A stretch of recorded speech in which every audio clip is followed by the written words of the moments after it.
кој што сака може да тврди, не знам за какви писма зборите, но она што се гордеам е што режимот криминален, 11 години, го затвори Министерството и земјоделската земја се додолуваше токму на тајкуните на државата и на луѓето кои што не ја обработуваат земјата. На задоволство големо, еве ги луѓето, можете ги прашате, дали тие се задоволни што земјата конечно стигнува во вистинските раце, кај вистинските земјоделци, така ли?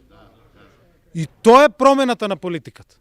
Да земјоделското земјиште го ставите во функција на земјоделството, а не да доаѓа кај некои кои што воопшто не работат со таа работа. Кај пратеници од ВМРО ДПМН, кај директори, кај некои кои што го имаа земјоделското земјиште и земаа субвенции на криминален начин и така натаму. И за сите постапки и за сите злоупотреби се покренати соодветни постапки. Се раскинати договори за над 10.000 хектари земјоделско земјиште токму во мојот прв мандат, за да се врати токму на овие луѓе кои што имаат земјоделската мака и кои што знаат како е да се работи во земјоделството и на кој што даваме максимална поддршка.